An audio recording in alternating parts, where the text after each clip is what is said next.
Shakira, Selma Hayek, Milton Hatoum, Carlos Slim, not to mention numerous heads of state in Latin America and the Caribbean. Have you ever wondered about the origins of these personalities of Lebanese, Palestinian, or Syrian descent? Yet there are more than 20 million people of Arab origin out of a total population of over 652 million in the region. Where do their parents and grandparents come from? And under what conditions did they immigrate? How can we deploy, popularize, and disseminate knowledge about this history to help us further develop mechanisms of solidarity and social justice? This is the aim of the Arab Latinos Initiative, launched by UNESCO's Social and Human Sciences sector.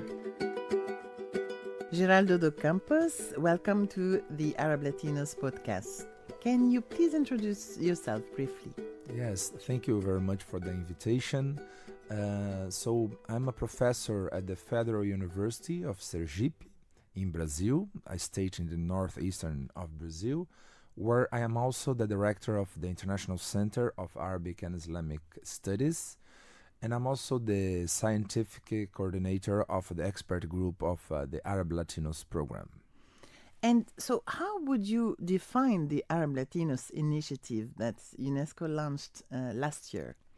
Yes, it's in a very broad term. Arab Latinos initiative is a trans-regional platform for South-South cooperation and solidarity. And if you go to the concept of Arab Latinos, I prefer to think in a also more provocative way, because it reveals the behind the concept of Latinos and Arabs themselves.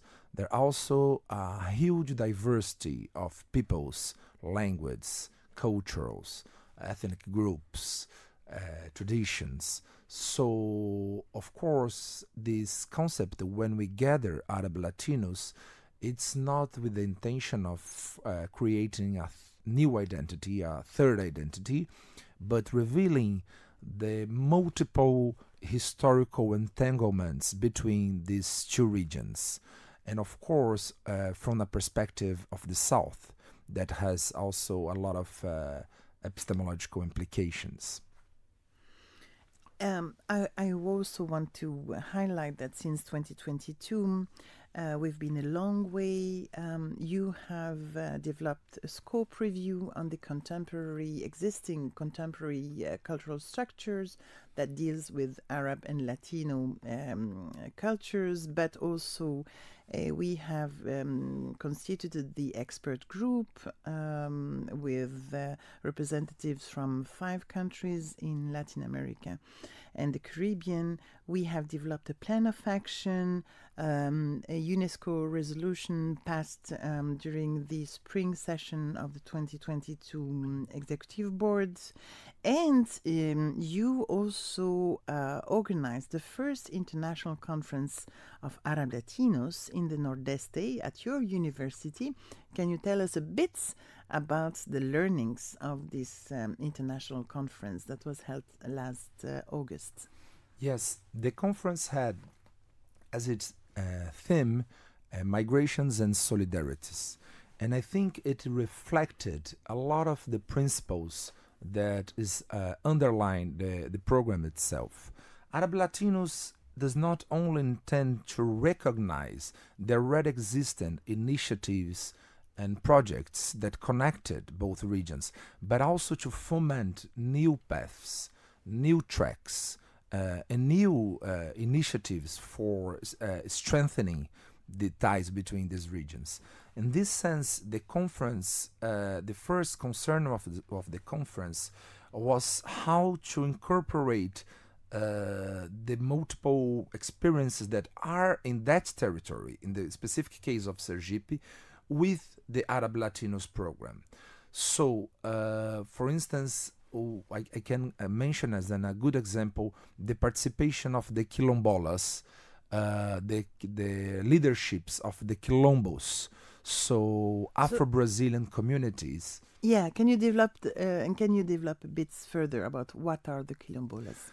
Yes, the Quilombolas are traditional communities in Brazil that are a part of the legacy of the history of the Afro-Brazilian history, of the Afro-Brazilian cultural and the history of resistance of the black population in Brazil. The resistance against slavery, the resistance against oppression that has created communities that historically have kept many cultural, social, economic elements of this experience.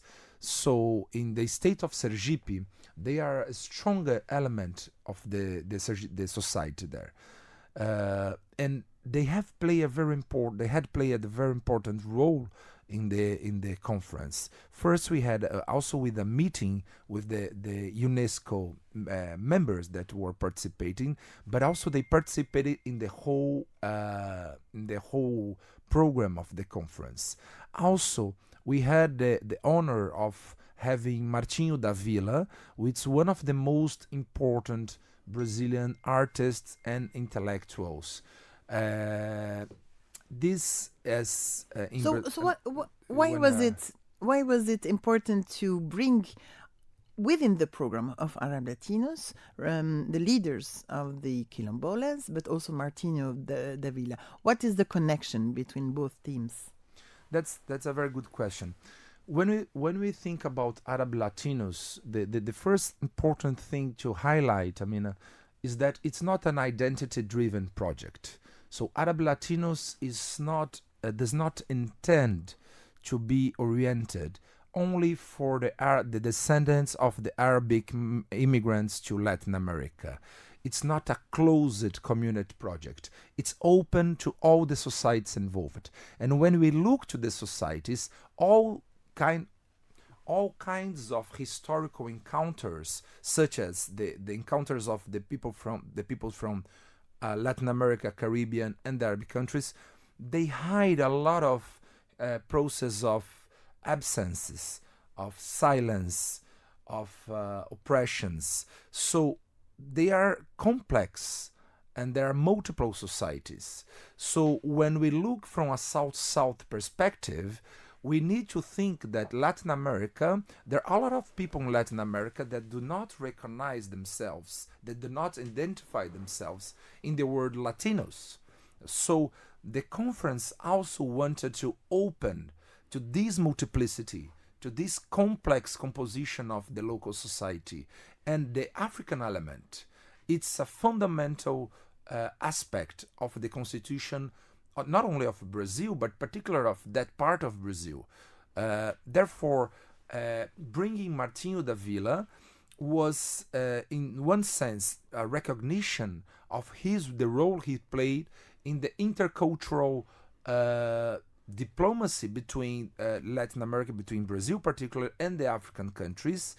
And the same with the Quilombolas. It's also a recognition of the complex formation, the multiple formation of and characteristic of these societies. So Africa, it's impossible to discuss the relations between Latin American societies, Caribbean, and Arab societies without considering also the role of other societies, such as the indigenous and the local indigenous societies or the African groups.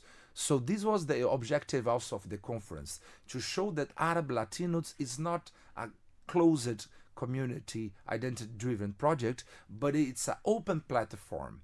Therefore, it's avoiding, also at the same time, is a way of avoiding the risks of a single history in what regard the historical entanglements between the regions, open to the multiplicity of historical narrations, the multiplicity of strategies for knowledge production.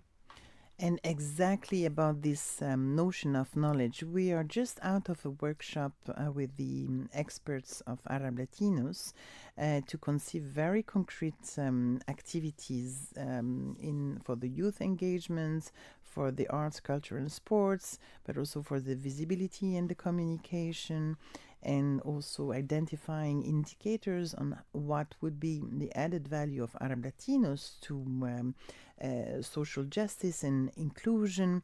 So coming back to this notion of knowledge, scientific knowledge, can you tell us a bit how Arab Latinos and its experts are understanding the notion of scientific knowledge? Yes, sure. This is one of the main concerns of the experts committee in Arab Latinos. And I would say that this is one of the main objectives of the program itself. UNESCO has historically played a very important role in projects that deal with knowledge and history.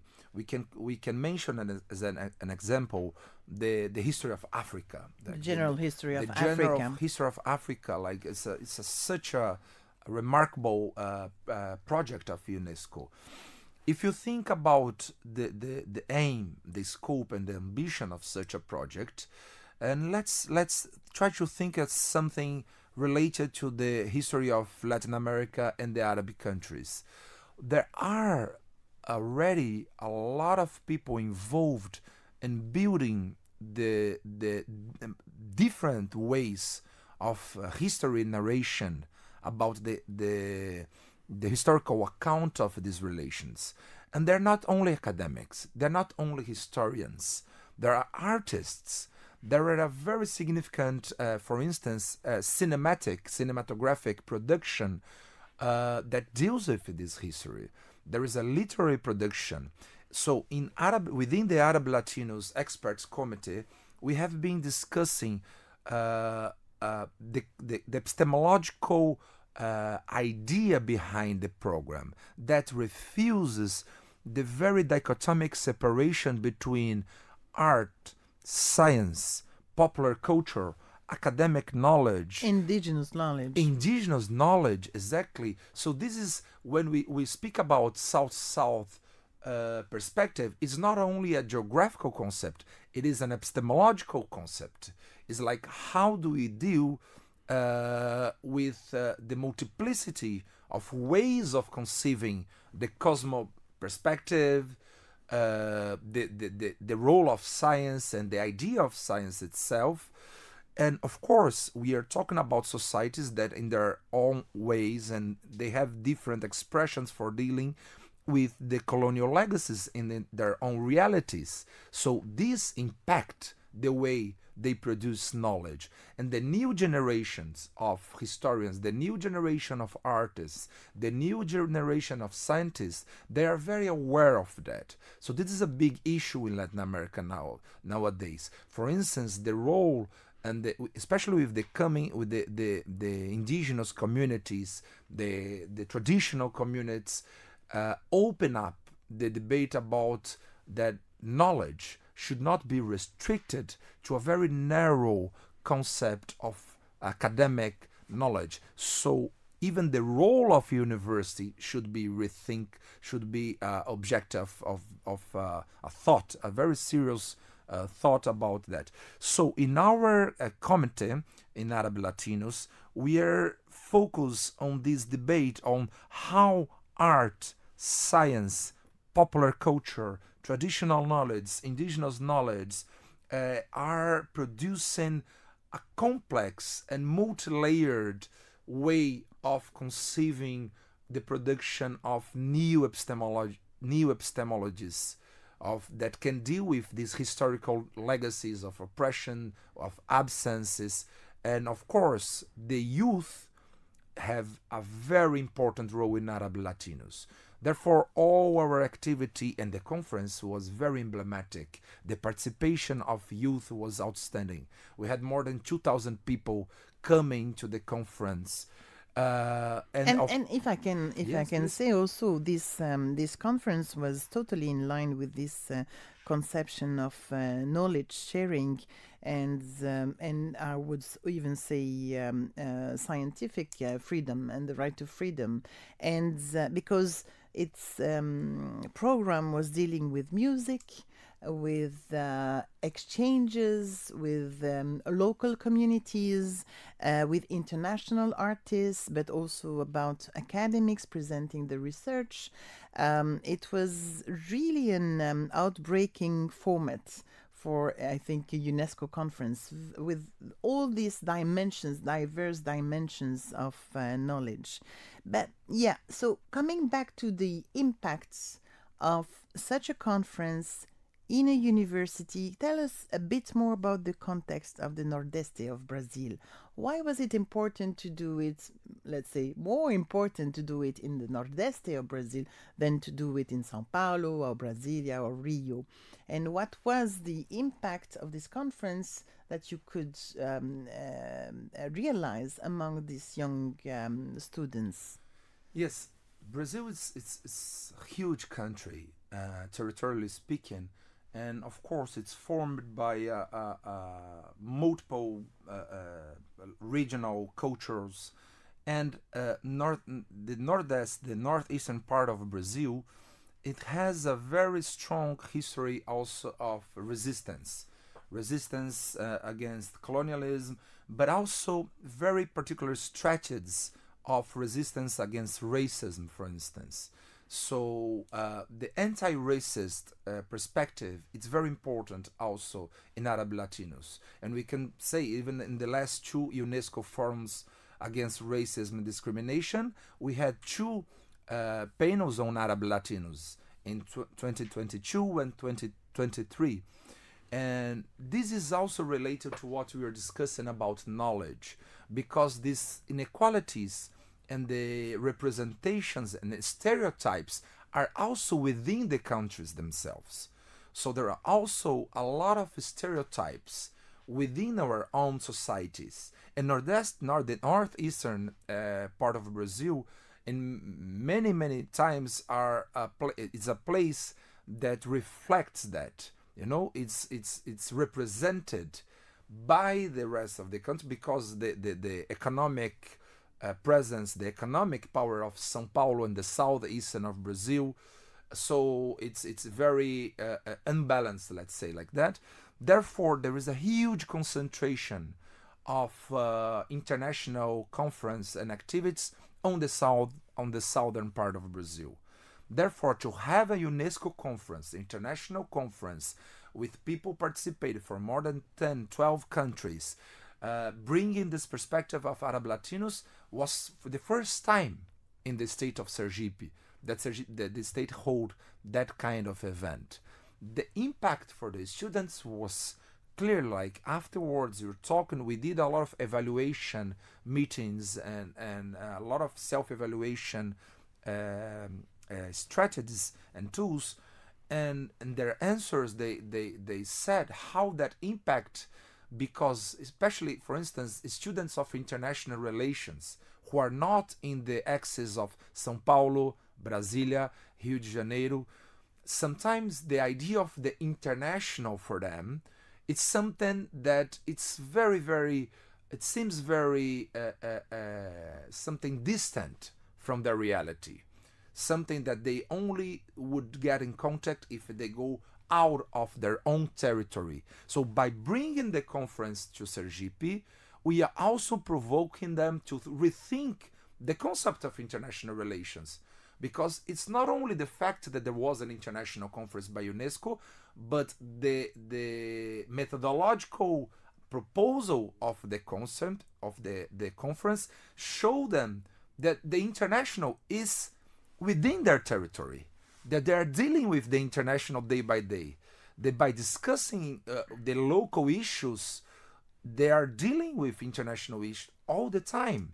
So this is one of the answers we got from the students. They say, we saw it, the international, in our own territory, not because UNESCO was here, but because the conference provoked us to rethink the concept of this division between national and international, the outside and the inside. So I think this is a very, very important contribution of the conference. And like I say, if you want to fight racism, and this is a very important issue for UNESCO, fighting racism and discrimination and academic freedom of expression, then we have to see the concrete effects that racism has in the way we conceive knowledge, in the way we reproduce our own perceptions of knowledge building. For instance, if you are used to do a very individualistic, reproducing the same structures that exclude people that are not in the university from the dynamics of knowledge production, this is a way of discrimination. At the same time, if you are not considering, let's go back to the conference and think that what does it mean to recognize Martinho da Vila, as the conference did, not only as a samba composer, and he's a very awarded Grammy winner, one of the most recognized, internationally recognized Brazilian artists, but we affirm in the conference that Martinho da Vila was an intellectual. He was recognized as an Afro-Brazilian intellectual, Afro-diasporic diplomat. So we are, by doing that, we are affirming different concepts of diplomacy and what means to be an intellectual, which is by itself an anti-racist perspective of concept of intellectual work. And I want also to mention the participation of Ana Gonçalves also in this conference. Ana Gonçalves? Ana Maria Gonçalves, Sorry. yes. Ana Maria Gonçalves is certainly, she's the author of one of the most relevant literary works, considered one of the most important literary works in Brazil, called Defeito de Cor, The Effect of Color, and which is an absolutely astonishing book, 900-page book about the history of slavery, but not only the history of slavery, the connection between Africa and Brazil, but the way that the African diaspora has formed Brazilian history. And this is very important. Also, through the research that Ana Maria has done for her book, she has dived into the role that the Islamic African communities have played in the social and political constitution of the northeastern of Brazil, such as what we call the Malês, the Islamic communities in Bahia. So it's all connected. So through the participation of Ana Maria Gonçalves, we showed how the Arabic language was a fundamental element of the 19th century movements of resistance against colonization in the northeastern of Brazil. Therefore, we're coming back to the idea of the role that it's impossible to separate the history, the role that Africa has in the historical entanglement between Latin America and the Arab countries. So the role that Arabic language had, for instance, in the rebellion of the Malês in 1835 in Brazil, is a proof that these territories are formed by many layers of diasporas. Therefore, what we are in the end refusing with Arab Latinos project is the fictional idea of purity, as if it was a pure identity, a pure culture, which UNESCO has a crucial role in playing in refusing this identity, because this is a very dangerous identity, and we can see the effects, the violent effects of this idea, this which is a fiction, that there is something as a pure identity without contamination. So all cultures are the result of multiple crossings, contaminations, and the presence of Ana Maria was an honor for us to have Martinho da Vila, to have Ana Maria Gonçalves. Ana Maria is one of the very few women writers, Afro women writers to have been published, right? This is a very symbolic, it's a very important thing you said, Amina, because that reveals the dimension of the racism in Brazil. Like Ana Maria Gonçalves, there is when she wrote it, when she published Defeito de Cor in 2006, I think she was the eighth Afro-Brazilian right. woman, black woman, in the history of literature in Brazil to publish a novel. And afterward, also she had such an important role for the students in the conference. We could see the reaction of the students saying that we recognize ourselves in her literature. We recognize ourselves in the possibility of doing literature. Because this is also another issue. The concept of literature sometimes is also very impacted by a narrow perspective. What is literature? What is indigenous literature? Because we are in societies that the oral traditions have a very important role. So and this is something similar to the Arabic countries. The oral history, the oral tradition, let's take the role that poetry has in the Arab countries. This is a form of knowledge. The role of poetry, we had here the Arabic Language Day at UNESCO, and poetry was one of the main issues discussed, was the topic of the meeting. And we can see that this is the kind of provocation, the kind of inputs that Arab Latinos program is intended to do. So when we are discussing science, when we're discussing knowledge, we cannot be restricted to a very narrow concept of knowledge. So poetry, what role poetry can play, and music. Therefore, I give you the example of the opening concert of the conference. We have an Arabi Nordestino concert. So we had musicians from the northeastern part of Brazil and musicians from Arabic music. And the influence of the Arabic instruments and the Arabic culture into the music of the northeastern part of Brazil, we basically don't have research around that. We have one book only written about that, and there is a new generation now that is very interested to understand, like the habeka, an instrument that was in the concert, that we can relate to the rabab, the Arab instrument, the aboio, which is a chanting. We had Lourdes de Tanquinho.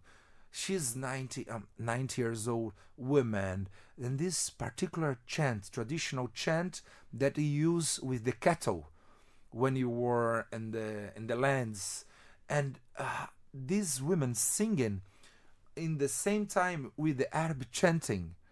It's a proof that Arab Latinos is not only, we just need to also recognize this historical presence. It's already there. It's already present. But we need research. We need the new generation also to look that through a contemporary perspective, avoiding the kind of also folklorized, fetish perspective that the problem with sometimes with this folkloric approach is that encapsulates its culture as if it was something static, as if cultures were not changing all the time. So the concert was a good example of that. The cultures are changing, that these influences are going in both directions also. And my last question, Geraldo, how raising awareness on this Arab Latino history perspective, a different perception of knowledge and sciences can help. And I'm also thinking, of course, about the youth engagement with vis-a-vis the Arab Latinos. How can it help in contributing to social justice? That's a very good question. In terms of social justice, the first thing is that there is nowadays a very unequal distribution in terms of what is considered the legitimate or respected centers of knowledge production, and of course the economic impacts of that. So if the inequality regarding knowledge production is directly associated to economic inequalities. If we build platforms that strengthen all the countries of the South involved, that does not mean to refuse the collaboration with European countries. This is not about refusing. It's about incorporate and recognize that there are differences, there are asymmetries, and there are inequalities that should be addressed. And as we recognize and as we strengthen these societies in their legitimate their scientific production, the economic production, the kind of how can I say, the kind of the goods that they are producing. So it's a way of also having a direct long-term sustainable economic impact on the people from those societies. Because if we expected, there is a big problem, in the southern countries with the brain, the travel of people, like the investment, the public investment in education, and then a lot of people feeling the need to leave their countries to find better conditions of life. Platforms such as Arab Latinos, by strengthening the educational structures, by strengthening the cultural structures, by giving individuals and institutions better support, like stronger support for projects, for corporate, can strengthen also the flows of mobility in a South-South perspective. In a long term, this is also forming a new generation of people who will feel that they can build this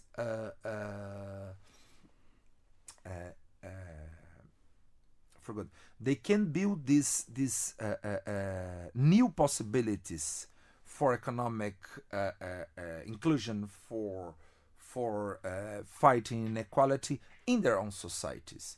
And also, I would say, for promoting solidarity and finding strategies to have a better chance to understand, how the Southern America, Africa, or the Latin, or the Arab states also can really gain a space in this international environment. Exactly. And the history of solidarity, of political solidarity, it's very interesting because we have in the 20th century a very, very strong history of solidarity after the 60s, the 70s, but also it followed in different ways during the 90s and the 2000s. So I think that this moment we are facing now, and Arab Latinos is a part of a new moment when we are facing the perspectives of solidarity, but with very particular difference: the digital communication. So when we are thinking about the political solidarity of the 1960s, the 1970s, the role that technology, like the technology by then, for let's say the role that cinema has played. So you have filmmakers from the South going and filming in many countries, in Arabic countries, in South America, in Africa. And you have to think about what technology allowed them to do at that moment, like how you could film before the digital film, etc. Like the amount of work was that. If you look to this new generation, the possibilities open through these new platforms of communication. This is a new element for transnational solidarity now. So you can gather like young people from 50 different countries in a meeting with very limited resources, something that some decades ago was impossible. These people would need, and of course, by saying that, we also must need to recognize that there are inequalities within this new technological world. There are inequalities, and UNESCO is facing that. UNESCO is recognizing that by addressing like the international, the artificial intelligence issues, the communications, the freedom of expression. So it's more important than ever to address the issue of freedom of expression, of scientific freedom, of artistic freedom, because at the same time we have opened all this possibility with the digital technologies for solidarity. Of course, there are reactions against that will close the possibilities for that. So in order to have a more horizontal solidarity between these regions, or this trans-regional, transnational perspective, it's fundamental to speak about the freedom of expression, freedom for knowledge production, enlarge the conception of knowledge production and of solidarity as well. Because these young people, they have much more possibilities of being aware on what is going on the other side of the world. The thing is, they're anxious on what about how they can interact, what effectively they can do. So they do a lot of solidarity campaigns, they do a lot of, but the different thing, that the role that UNESCO can play is opening a sustainable long-term platform for these young people coming together, without being just mediated by these platforms, digital platforms that have owners and have their own interests and have profit-driven platforms. So UNESCO really can play a very, very important role in this new stage of transnational solidarity in the South-South. Thank you so much, Geraldo. Just to end our conversation, I wanted to ask you, what's the way forward? What's the Arab Latino expert group is envisaging for the next 5 years? Yes, we gathered in Paris in the 18th and 19th of December, and we had 2 very intense days of work, and we set a plan, a very well structured plan of activities, and the committee was divided into commissions. We had one commission of arts, cultural and sports. We had one commission of youth engagement. We had one commission of communication, and we had one commission of the report and systematization of data. So the work of the 4 commissions was done before the gathering in Paris. So there is a lot of work that experts have put into the commissions, and when we got in Paris, because face to face is a different thing. I mean, it's such a different thing to meet face to face and think together and elaborate collectively. And this is a principle of the expert group. When the expert group was formed, the idea is that it should be a diverse group. People should be from different complementary profiles. So we gathered in Paris, and we got out with a new plan of activities and project for the next 5 years. And this project reflects the principle that we're just discussing here, the concern with social inequalities and inclusion, the concern with the territories and local communities, with gender and the youth engagement, and all of that will converge into this, I'd say, 2 main issues that we gather in our meeting, which was first to offer multiple strategies for knowledge production, and at the same time the historical narration, to engage people, not only Arabic descendant from Latin America, but all people interested in finding multiple possibilities of historical narration through arts, through philosophy, through poetry, through science. And Arab Latinos will now move forward in a very, we hope, in a very, very solid way, with the support also of the countries and the state members here at UNESCO.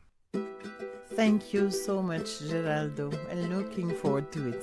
Thank you, Amina. Thank you for the invitation.